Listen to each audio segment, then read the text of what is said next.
A wrench socket. 9 pounds of ordinary metal. The kind of tool you can find in any garage, any hardware store, any maintenance kit in the world. A worker dropped it. The missile it hit carried a nuclear warhead 3 times more powerful than every bomb dropped in World War II combined, including Hiroshima, including Nagasaki.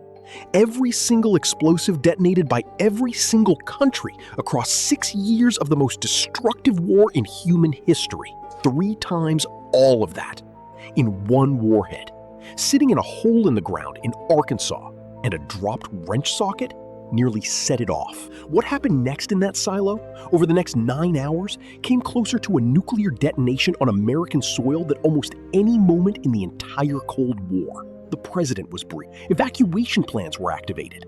Military commanders had to face a question that nobody had ever been trained to answer. What do you do when your own nuclear weapon is about to destroy your own country?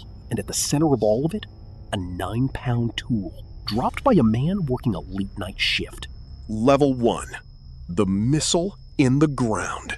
To understand what that dropped socket nearly caused, you need to understand what was sitting in that silo. Damascus, Arkansas, 1980. Population of Damascus? Roughly 300 people. Quiet town. Farmland in every direction. The kind of place where nothing ever happens. Except underneath the ground just outside that town sat a Titan II intercontinental ballistic missile. The Titan II was the largest nuclear weapon the United States ever deployed.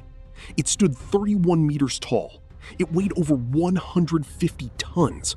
Its single W-53 nuclear warhead had a yield of 9 megatons. For context, the bomb dropped on Hiroshima had a yield of approximately 15 kilotons. 1 kiloton, 1,000 tons of explosive force. The Hiroshima bomb, 15 kilotons. The Titan II warhead, 9,000 kilotons, 9 megatons. 600 times more powerful than the bomb that flattened an entire city and killed over 100,000 people in seconds. And it was sitting in a concrete hole in the ground in rural Arkansas, maintained, like dozens of other Titan II sites across the American heartland, by small teams of Air Force personnel working rotating shifts, around the clock, every day of the year, because nuclear deterrence doesn't take days off. On the night of September 18th, 1980, a 22-year-old airman named David Powell was part of a routine maintenance team sent down into the silo. He was carrying a large socket wrench, and he was about to make a mistake that nobody had a plan for. Level 2. The drop. The work was routine, completely routine. The team was performing standard maintenance on the missile, the kind of work that had been done hundreds of times before at dozens of sites across the country. Nothing unusual, nothing alarming. David Powell was working on an upper level of the silo. The missile stood below him, massive, pale, almost ghostly in the artificial light of the underground facility. He was using a large socket wrench, a 9-pound socket, heavy, solid metal, and he dropped it. It fell from the upper level, dropped through the air inside the enclosed silo space, hit a platform on the way down, bounced, and the bounced socket punched straight through the thin metal skin of the missile's lower stage. For a moment, nothing seemed to happen. The team looked at each other. They looked at the missile. They looked at the small puncture in the lower stage. And then they smelled it. Rocket fuel.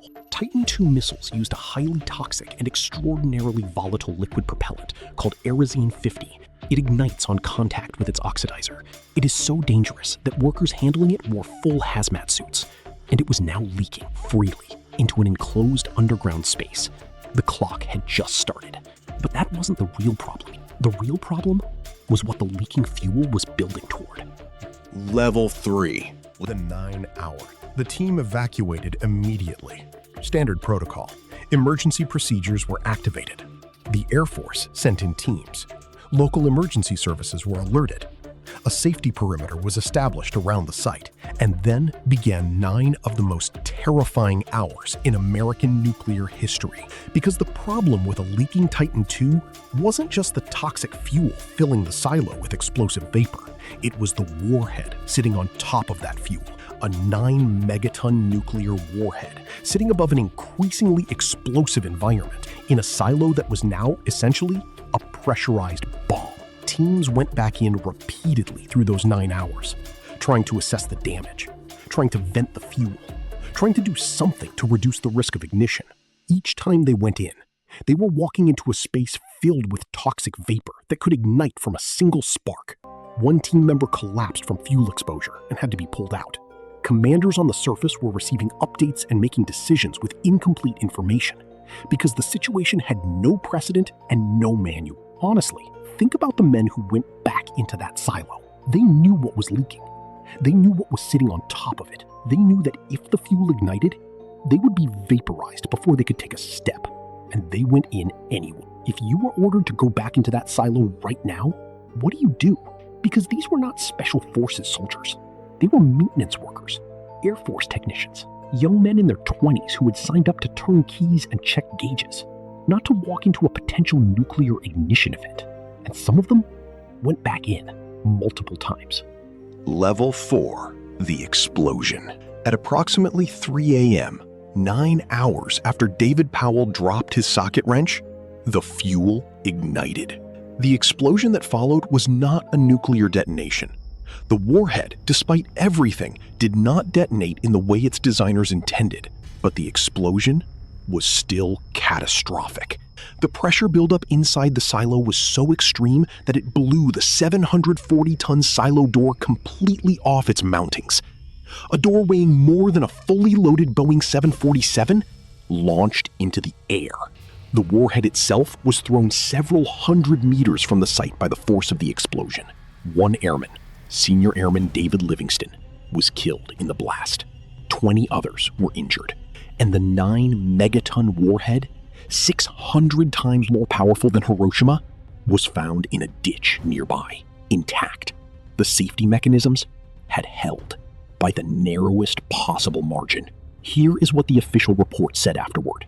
The warhead had come within a single safety mechanism of a full nuclear detonation. One mechanism. Between a routine maintenance accident and the largest nuclear explosion ever detonated on American soil. The blast radius of a 9-megaton warhead detonating in rural Arkansas would have extended for miles in every direction. The immediate destruction would have been total. The fallout would have affected states across the entire region. And in Washington, through those 9 hours, the president had been receiving updates about what was happening in a quiet corner of Arkansas. Here is the question I want you to answer in the comments right now. After the Damascus incident, the U.S. Air Force reviewed its Titan II safety protocols and eventually decommissioned the entire Titan II program within a few years. Was that the right decision? A responsible acknowledgement that the system had a fatal human error problem that couldn't be fixed? Or was decommissioning a massive overreaction to one accident, removing a critical nuclear deterrent because of a dropped tool? Because defense analysts argue both sides of this for years. The Titan II program had been designed by the brightest aerospace engineers in American history. The silo had been built to survive a near-miss nuclear strike from a Soviet warhead. The safety systems on the warhead itself had been tested and certified at the highest levels of military engineering. And a 9-pound socket dropped from a platform almost undid all of it. The 740-ton door that was designed to protect the most powerful weapon America ever built was found in a field, hundreds of meters from the silo, launched by the same fuel that was supposed to send the missile to Moscow. All of it.